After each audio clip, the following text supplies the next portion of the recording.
Hello, welcome everyone. Welcome to our audience in person and also to our viewers on Zoom. We're thrilled to have you here today. This is the second annual Shoreview. Every spring we do a Shorecast, and the Shorecast is a prediction of what's going to happen in the summer, and Shoreview is a reflection on what has happened. So I'm Jane Buchanevich. I'm the Faculty Director of Light, and this seminar is presented by the Lloyd D. Levinson Institute of Gaming, Hospitality, and Tourism and Stockton University School of Business. So I'm the Faculty Director of Light, that's what we call it. And I'm joined by a distinguished panel of experts who you'll hear from in just a moment, but I wanted to give a few opening remarks. First of all, a little bit about Light. Light conducts research. We do presentations like this one. We do education, and we publish newsletters, and we have a journal, and it's all in support of the gaming, hospitality, and tourism industry. So the first thing that I would like to announce is we're launching 2 new certificates this year, and they're Light certificates, and the first one is the digital marketing certificate. These are focused for industry professionals, and they're designed to be flexible and to provide industry-valued information.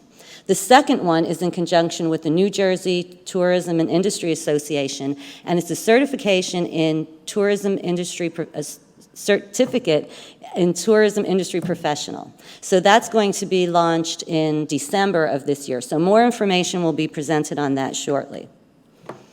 The second thing is our journal, which I mentioned earlier. It's the International Journal of Gaming, Hospitality, and Tourism.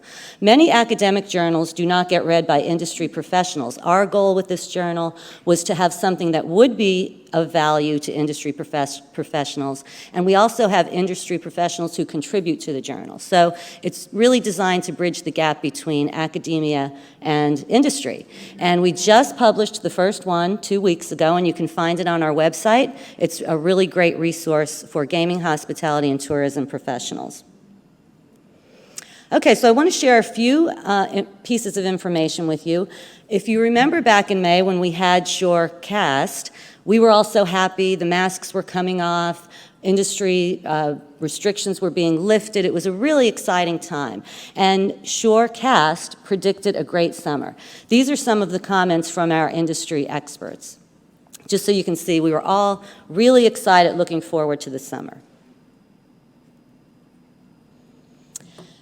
We also, in the winter, did a visitor's profile study where we asked people, and this was in the height of the virus, and 43% of the respondents had visited Atlantic City during COVID, so we were happy to see that. And of those respondents who didn't visit Atlantic City, their main reason was COVID. So that was, a good piece of information looking forward. Most people who did visit Atlantic City felt safe, and they felt the precautions were adequate. And 72% of the respondents did plan to visit Atlantic City in the next 6 months, which would have included the summer. So even in the height of the pandemic, we had some bright lights of information. Just some statistics for you. In the summer, June to August, we did 6.8 million vehicles through the Pleasantville Toll Plaza. I'm going to put these in perspective in just a moment. 754 million in-person gross gaming revenue. 1.2 billion in total gross gaming revenue, which includes internet gaming and sports wagering. 5 million in total delegate spending at Atlantic City meetings and conventions, which is great because that was one of the hardest hit aspects of the business. And 51,000 total room nights from Atlantic City meetings and conventions. So these slides put it in perspective. So if you look at vehicle counts through Atlantic City Toll Plaza and also air passengers, not only was 2021 better than 2020, which it was better by a long shot, but it was also better than 2019. So really a great result for the summer. The lodging tax is another way that we gauge how the hospitality industry is doing. And if you look at these charts, you can see that, again, we collected more lodging tax, both higher than 2020 and higher than 2019. And Cape May, really hit a home run if you look at their numbers this year.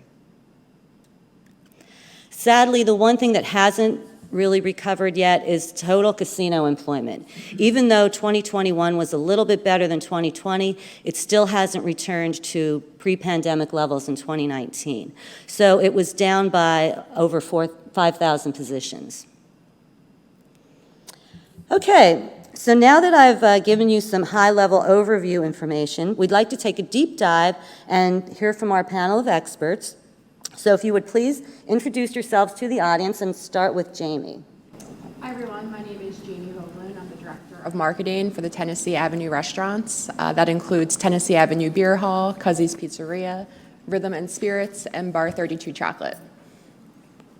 My name is Larry Sig. I'm Chief Executive Officer of Meet AC, and we're the official DMO for Atlantic City.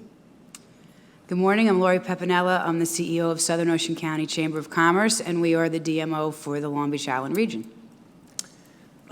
Michael Bustler. I'm a professor of finance here at Stockton. Okay, thank you, and welcome to our panel. All right, so the first question I'm going to ask is, from a business perspective, how did summer 2021 compare to past summer tourism seasons? And we'll start with Jamie on this one, and then I'll rotate for the rest of the questions. So I have to say that this past summer was fantastic, and 2020 was actually a really great summer for us too. So year over year, we're ahead, and we expect to finish out the year ahead at all of the restaurants. So that's really exciting, and we're looking forward to 2022. Actually, we did really well through the summer of 2021. We had record numbers. I know that Steel Pier had the highest numbers they've ever had, even higher than 2019. People were in demand for in-person meetings and also live entertainment.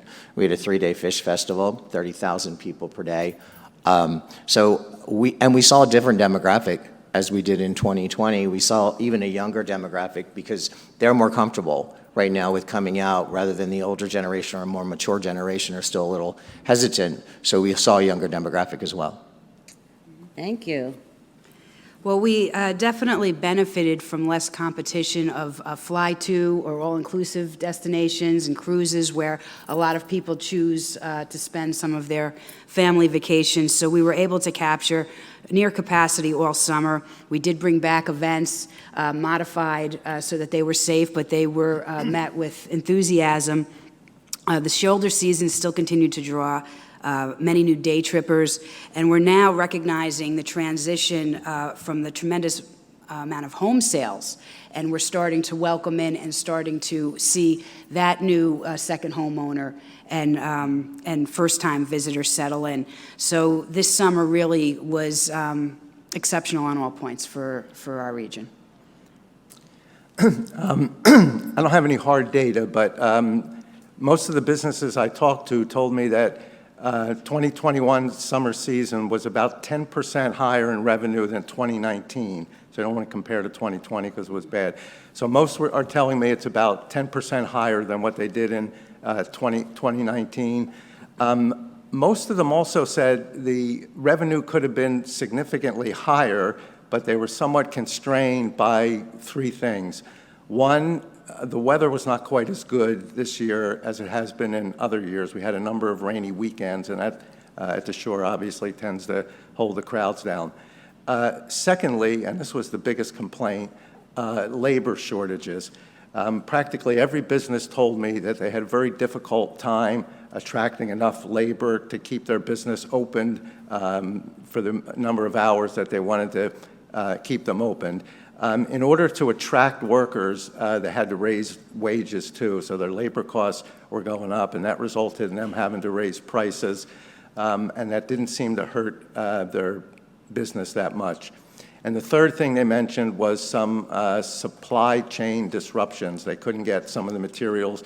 I talked to a number of builders, home builders had trouble getting materials, and the prices were literally sky high. A number of restaurants that I talked to told me too that they had some trouble getting some of the things that they normally get. Seafood seemed to be a little bit of a problem for some of the restaurants. So overall, I think the people that I talked to said that their business was up about 10% over 2019, and it could have been better. Thank you, Michael. And you brought up the topic of my next question, which is employment. You saw the casino employment is down over 2019. Anyone else on the panel have anything to share about employment this summer?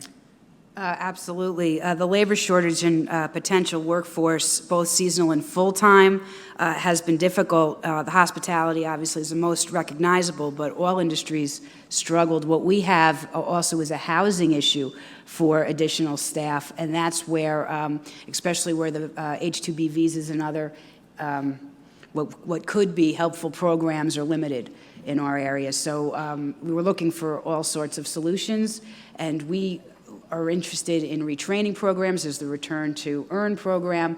So there is some boots on the ground as far as making progress, but it did affect, as Michael said, shorter operating hours, closed days, limited services, limited menu. There was a definitely pullback from typical years. Agree. I'll Pretty attest much, to it's all, that. yeah, it's all the same. I think every destination has experienced the same employment issues. But as an organization, I mean, we were not affected, employment-wise. As a matter of fact, we actually brought on a couple more people because a lot of people thought that when the pandemic happened that work stopped and actually the hard work began. It's true. And Jamie, I know you have some direct knowledge of this. Well, I'll have to say that going into this past summer, I guess our heads were kind of big, and we just thought that we'd have a lot of young people come and apply because, you could make hundreds of dollars a night at the restaurants. Well, that did not happen. And we're lucky to have a core staff, but we really had to rely on our core staff this summer. I would say we normally hire an extra 20, 25 servers at each establishment, and we maybe had 5, 6, 7 extra servers this summer. And our the applications that we received, the qualifications weren't what we were looking for, so we also had to adapt to that. But again, we're lucky that we do have a core group of, we have a great team, and they definitely helped us through this summer. And also, sorry. No, go ahead. We are trying to open our pizzeria full-time, Cuzzy's Pizzeria, and we haven't been able to because we can't get a pizza maker and we can't get a full-time staff. So for the past 4 months, we've just been doing takeout and pickup. So obviously that affects our bottom line. Yeah, just even from Stockton's perspective, we've had more employers reaching out to us to advertise on our handshake system than ever before. So everyone's trying to do their best, but it is a huge challenge. Okay, so the next question, give an example of how your business or organization has changed since the 2019 season, pre-pandemic, and do you expect this to be a lasting change? So whoever would like to start, I don't want to keep having to. I'll turn actually to- start with that. Yeah, I think one of the most important things we learned is, we can work remotely. A hybrid schedule works. As a matter of fact, I think it's beneficial not just to the organization, but I think to the employee as well. We actually saw productivity increase by having a work-from-home schedule. So we plan on continuing to have that opportunity. We're not going to change that. That's great. It is harder for the hospitality folks to do the work from home, but. It is. And I mean, it does depend on what type of business you're in the Yes. industry, for sure. We certainly reimagined consumer events and how we handle our visitor and information, and a big push moving forward is going to be that data collection. We were very successful this past month. We turned our weekend festival, Chowderfest, into a month-long trail where we had a platform that was tracking and analyzing where the consumer was spending, what time of day, where they were coming from, what day of the week. And so that is now being moved into our holiday shopping pass, and again, able to give the participating stakeholders a real-time view of their new customers. So that's something that we're going to continue because there is a shift in who's coming, whether it's the age or first time, but we want to make sure that we're changing our marketing effectively. Thank you. I Michael? was just say, businesses had to adapt to changing conditions here, and they did that. Mostly for a lot of restaurant businesses, they opened up takeout, or they had delivery services more than they've had in the past. Many of them, since there was restrictions to how many people could eat inside, many of them opened up their sidewalks, and that tended to work out fairly well for them. Larry brings up a good point here about productivity. Most businesses found when they sent people home to work remotely, I know on a national basis, the second quarter of last year when the economy shut down and everybody had to go home, productivity went up 10%. And usually we see about a 2% increase in productivity. So I think I would agree that trend will continue. Let me just make a point about jobs. I don't believe all of that casino employment is going to come back. And the reason is because there was labor shortages, companies had to learn how to get more done with fewer people. And they saw that they could do that. So I doubt that they're going to bring all these people back. You're also going to see a shift going forward, shifting out of labor and into capital goods. So what does that mean? So instead of having somebody take your order and someone take your money, you go into McDonald's down the street here, and there's a big touchscreen there. You order by the touchscreen, and you pay by the touchscreen. Wawa has done a great job with this. They can serve the large number of meals that they do with only a couple people there. You order with a touchscreen. They use the same cashier to do it. So I think businesses have had to adopt how they have carried out their business, and I think that's going to have longer-term implications. This labor shortage is not going to go away anytime soon, unfortunately, so business will learn to get by with fewer workers and become a little more productive. Yeah, that's a great point, Michael. And even the casinos did see an increase in profits, and probably because of doing more with less people. So Yes. Thank you, very good. And Jamie? I would say that we relaxed our attitudes. You know, when our servers were late, our staff was late, you know, we would, I don't want to say yell at them, but, you know, we'd have a little talk. You know, now our servers have their kids, or last spring, their kids were home from school, and it's just, you know, we had to pivot and adapt to all that. And I hope, and I see that as something that, you know, we'll continue to have a more relaxed attitude. Also, just, and this is kind of funny, but we don't give out our condiments as much anymore. So we used to just throw, you know, 20 ketchup packs in a bag for takeout or put them on the table. And because of increasing costs, we really don't do that unless people ask. Mm-hmm. Great stuff, thank you. Okay, have you observed, and Larry mentioned a trend of a younger demographic. Have you observed any specific consumer trends or changes in consumer behavior? Do you believe these trends and changes will outlast the current public health crisis? I certainly, oh, I'm sorry. Go ahead. I certainly see a much shorter lead time for planning, that there needs to be flexible cancellation policies, detailed information when you're doing promotions on what that includes.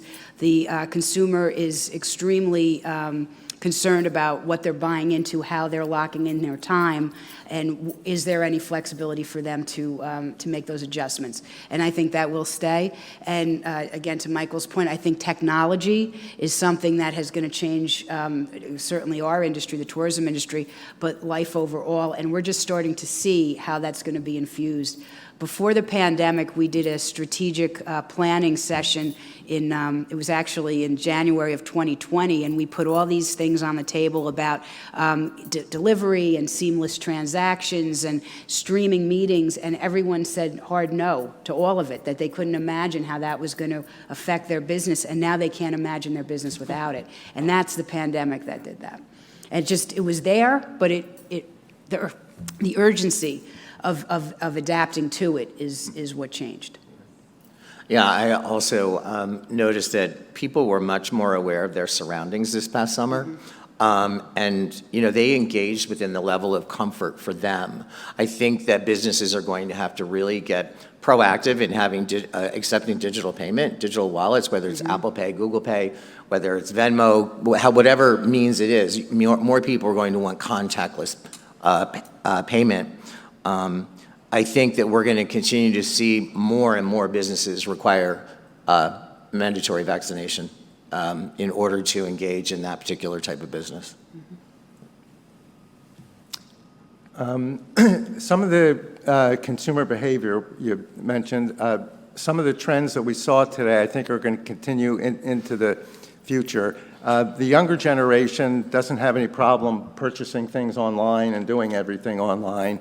Some of the more older generation was reluctant to go to some of that online behavior. However, through necessity, they had to do that. And I'm seeing a lot of people like that and will continue to do that. I should emphasize every business, no matter how small, should have an online presence. No matter how small the business is, you really need an online presence today.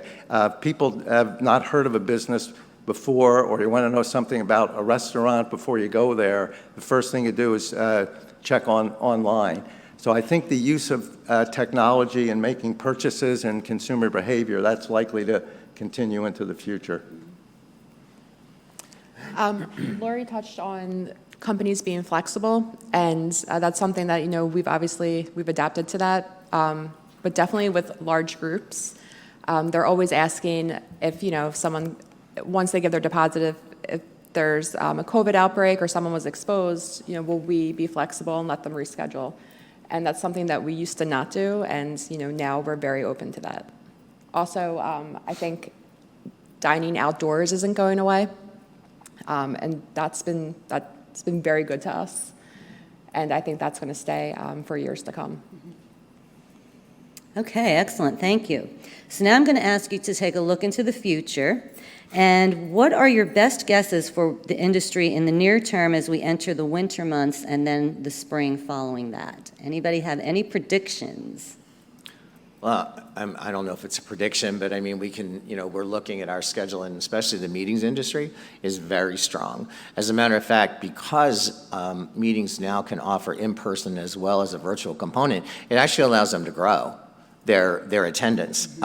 So we're seeing really strong. We came off of a strong, actually September, October, and now going into November is real strong, coming in with the NJEA and League of Municipalities, and so we're going to see very strong. And we're also very, very pleased and proud, because when people are looking to see where they're going to do their meetings and conventions, they're going to be looking at definitely the clean and safe aspect of your business, and we're very, very proud that we are both GBAC, which is the Global Biorisk Advisory Council, and LEEDS, which is the Leadership in Energy and Environmental Design. We're certified in both of those, and that's what a meeting planner especially is going to be looking for when they want to bring a meeting to a destination. So yeah, I think the fact that you can do both in-person and virtual has really changed the face of the meetings industry.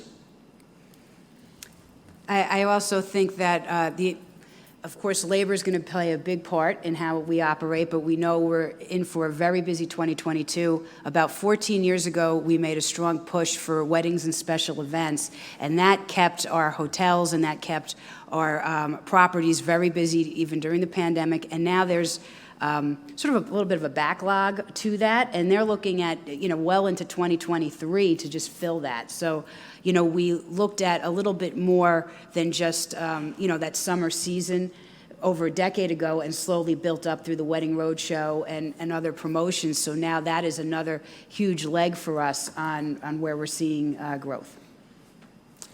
I think something that really started the end of last year, and I expect to continue into the future, is very strong shoulder seasons. So even with the summer being good, the shoulder seasons are the spring and the fall. I think those are going to see more growth even than the summer. Part of the reason for that, I think, is so many companies are continuing to work remotely, and people that live in cities like Philadelphia and New York, which have some problems now, many people are coming here, say, hey, I can work and stay in my summer house all year round. I know school enrollments in some of the down beach towns has been going up, so I think you're going to see more of a year-round presence here than we have in the past. So I agree with what everyone said.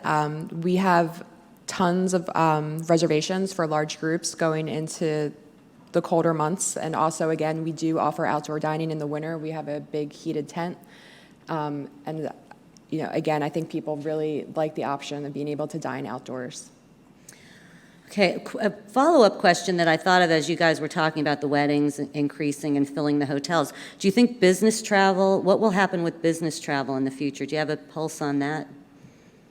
I believe new sectors of business travel are going to emerge, and I think you're going to see that across tourism and hospitality. There's going to be new industries that are going to maybe make I guess, a merger with some of the older ones that might not be traveling as much because they're going to be using virtual and other methods, but there's going to be new industries that are going to come up that are going to need to break ground and create a following and get things going.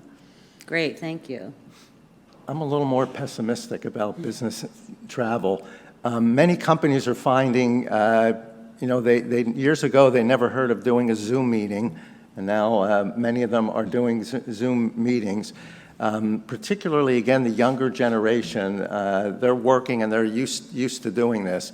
So I'm a little nervous that business travel, which is relatively expensive for business and time-consuming, because of their push to try to increase productivity, I think there probably is not as much growth in business travel as we'd hope for. I don't have a pulse on business travel, but I will say that this week we had 2 companies celebrate their employees.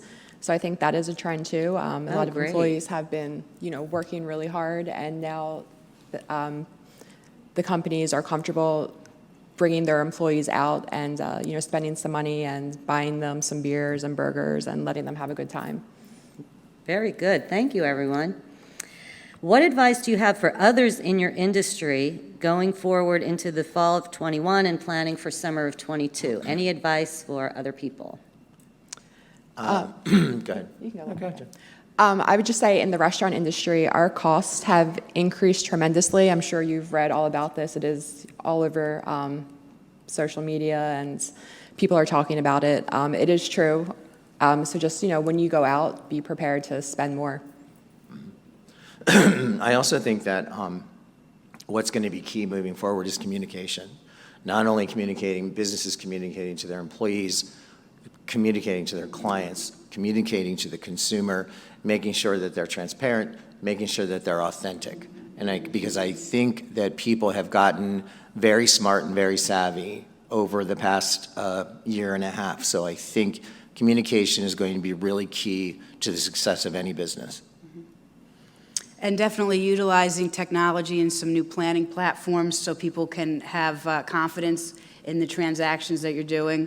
But also, you have a new, you have younger millennials, you have Generation Zs that are traveling, so you have new eyes looking at your destination or your property, so you want to have a fresh look for it and some new experiences. We launched during the pandemic a Find Your Favorites itinerary, so depending on what they were searching for, we listed all the businesses or attractions in our area that offered that, and the response was tremendous because it helps with Google mapping, and it's, again, transparent, it's authentic, so it makes traveling easier, and I think people are looking for that confident choice. Generally, I'm optimistic going forward. There are a few red flags that we have to watch out for. Nationwide, the inflation problem could turn out to be a serious problem. Most of our government officials think that it's a temporary problem and it'll go away. There are other opinions that say inflation could end up getting significantly worse. I'm a little nervous about the consumer price index numbers for October, November, and December, which I'm afraid are going to be fairly high. So if inflation turns out to be a problem and gasoline goes up over $4 a gallon, that tends to put a damper on the hospitality industry. If money gets a little tight, the first thing people look to cut is some of their travel and leisure. So I'm generally optimistic going forward. I think next year is going to be a good year. We just have to be careful about inflation. And as was mentioned, businesses are already seeing their costs going up. They've been able to raise prices, and consumers have not resisted so far. And that's probably for a number of reasons. But I'm afraid if inflation gets a little bit higher, consumers will start to resist that a little bit, and it's just something we have to watch out for. I also think that businesses are going to have to take a look at their marketing. Because people would rather stay closer to home now, I think to take some of that marketing dollars and market just a little bit more regionally instead of there used to be a radius, it used to be like 300 miles and out, and, now I think that that's shrunk. I think it's important to market to a more local community in order for especially the businesses, restaurants, attractions, those types of things. Great, thank you. And the last question, and this is one that's close to my heart as a hospitality professor, what advice do you have for someone considering a career in gaming, hospitality, or tourism? I would say go into it with an open mind. You're going to meet people from all different backgrounds, all different ethnic groups. Everyone is very different. And you also have to be very patient with the public. And it's a great learning experience, but it is a great career. I think that pursuing a career in tourism and hospitality is really a great way to ensure that you have employment no matter what the circumstances are, because, people are staying in a hotel, people are eating in a restaurant, people are going to a movie theater, people are going to an attraction. There's so many different aspects of our industry, and I think that's one thing. A lot of people just, especially locally, when they think of hospitality and tourism, think, oh, I don't want to be a casino dealer. They don't understand all the layers that there are in the tourism and hospitality industry. So, and I think if you're a detail-oriented, if you feel you're a creative person, I think it's a great area for you to get into. Well, certainly if there's anyone interested in working with businesses that rely on tourism dollars, the New Jersey Tourism Industry Association is having their annual conference. It's the state conference on tourism right here in Atlantic City, December 1st and 2nd. So I certainly would encourage anyone to check that out, because it's a great way to meet and network and also learn a little bit more about every avenue. So as was said, I think hospitality is a good industry to get into. I would say to younger people, try to be as well prepared as possible. I'm in the education business, so obviously I'm going to push that. So try to be as well prepared educationally as possible, and also try to be flexible, because what you're likely to, a job you're likely to go into in 4 or 5 years may end up changing significantly. And as long as you have a broad background, you'll be able to make those changes, and you need to know that flexibility, I think, will be very important going forward. Well, thank you, everyone, and we're going to open it up now for questions. So if you have your question written down and you could pass it forward, that would be great. Or if anybody in the audience here face-to-face wants to just raise their hand and ask the question, that's okay too, Sarah, right? Maybe to repeat the question, Okay.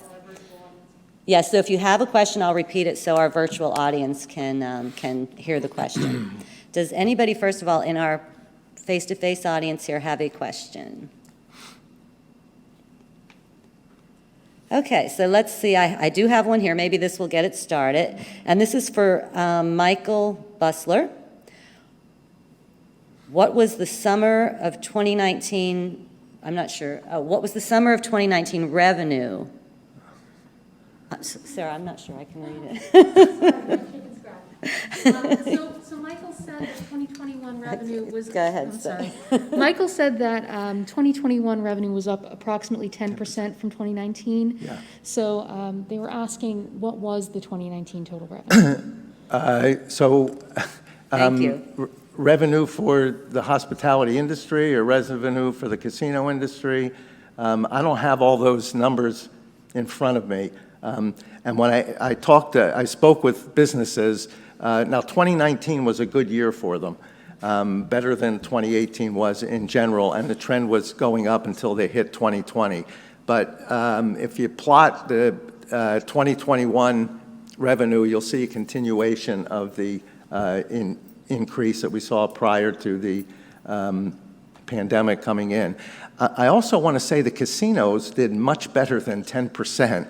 Some of them I've talked to, I recall for the second quarter, I think their revenue was up 30% over 2019. I haven't seen their third quarter data is not in yet, but I expect that to be very good. And you may have seen the sports betting in New Jersey, which is not just Atlantic City, but the 3 racetracks, was up over $1 billion in a single month.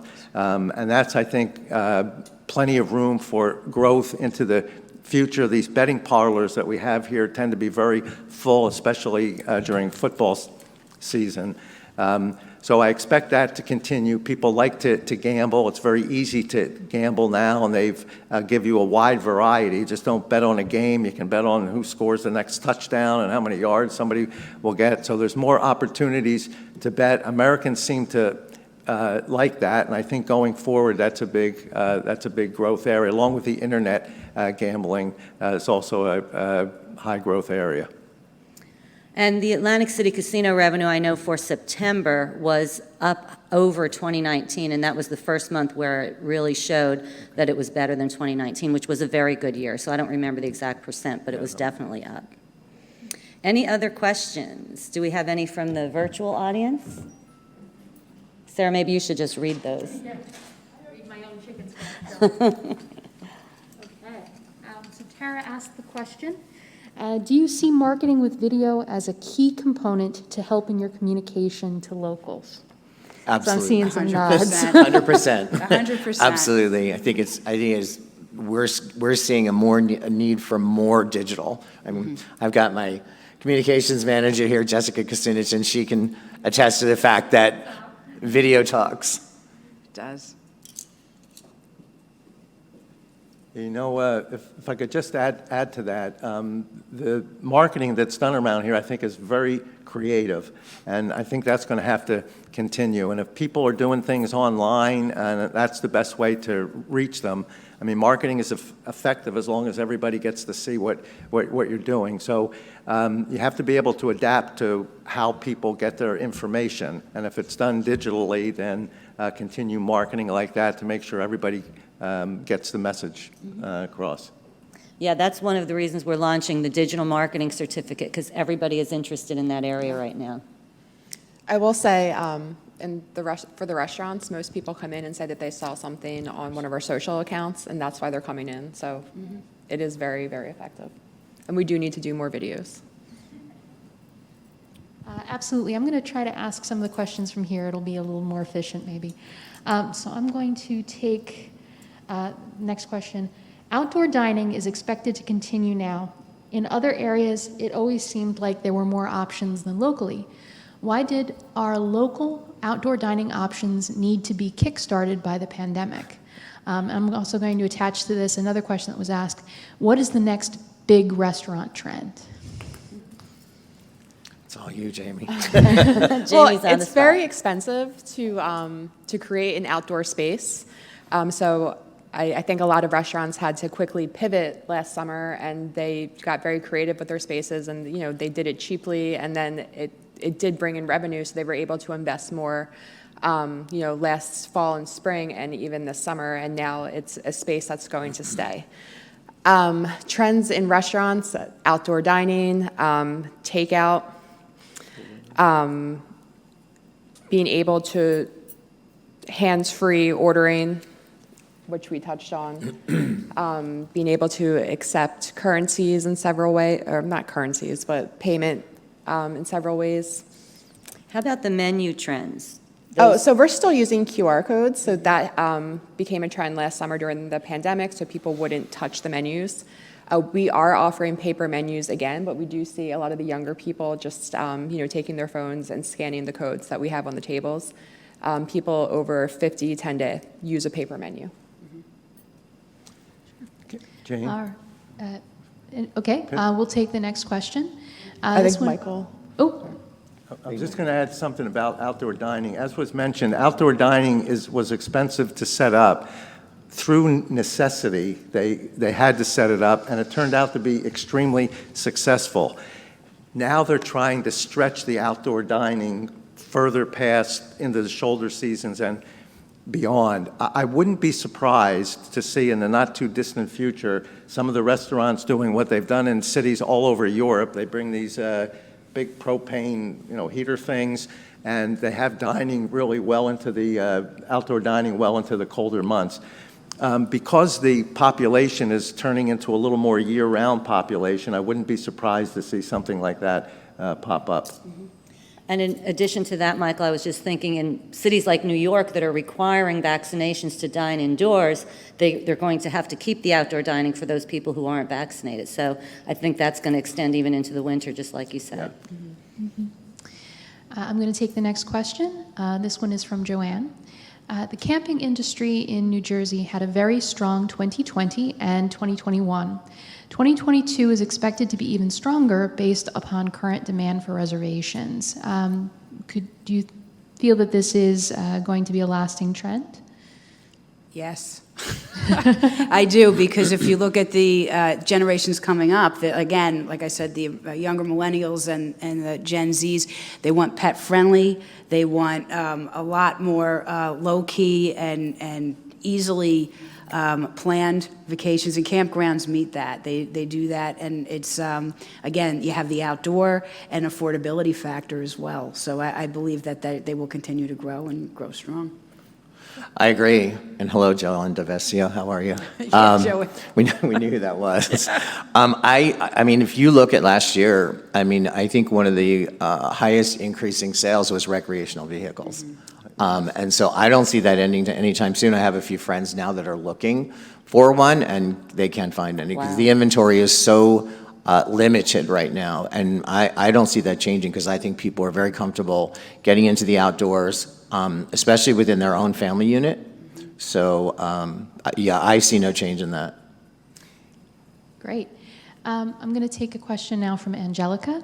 I know we've maybe touched on this a bit already, but I think maybe she's asking for a little bit more background. Her question is, how will the event and wedding industry look in the future? Well, I mean, as far as the planning, it's back on full force. You're starting to see more bridal events and shows being planned. Certainly, businesses have recognized by changing the way they offer some of their, downtime, so they have opportunity to maybe service rehearsal dinners and showers, is not just necessarily big weddings. I think you're going to see that. Catering is they've expanded. A lot of businesses have changed services to be off-site, and you're going to see that grow as well. So I think that you're going to see a lot of creative and customized events, not just for weddings, but any kind of social gathering. I also think that you're going to see a lot more outdoor weddings. I think the months that people get married is going to change. I know that the Steel Pier increased their wedding market like by 30% last year. So I definitely think we're going to see more outdoor, and we're going to see venues become creative, just like restaurants had to with outdoor dining, with having outdoor wedding available as well. And you're also not going to be relying on weekends for weddings. We're seeing weddings on Thursdays, more weddings obviously Fridays. There's even some midweek weddings. And it's what has changed is the constraints, where everyone felt you have to have a wedding a certain way. Now it is really up to the individuals that are planning it. So there's a lot of movement.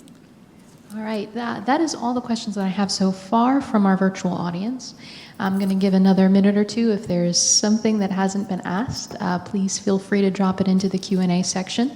By a show of hands, does anybody in the audience have a question? Okay.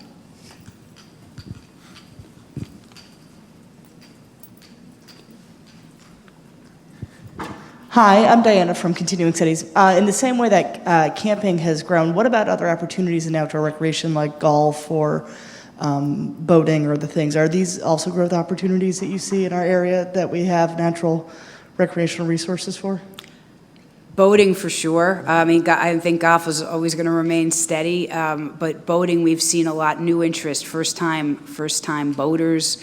Again, as people are moving and transitioning into the shore areas, they're taking up new hobbies. So we're seeing a lot of marinas changing how they structure and what they offer to their clients, and certainly new services coming up. So I think you're going to see that growth continue. I agree. Yeah, I agree. Do we have any other questions today? Oh, yes. Hi, this is Dr. Munir Hassan. I'm from Bangladesh, not from here. I am a part-time teacher at Stockton University. So what is your prediction about international passenger coming to Atlantic City? Like lots of people are coming from Asia to America. So do you think it will gear up coming foreign visitors to United States? What is your prediction? Yeah, because that kicks Yeah, off our- in November, right? Yep, You're November. referring to international visitors? Yeah. Yeah, I think we're going to see a lot of international visitors come back. I mean, we have to consider Canada international because it just is, even though most of us do not, it seems like domestic travel to us, but it is international travel. So the Canadian market, especially for Cape May County in New Jersey, is, tremendous.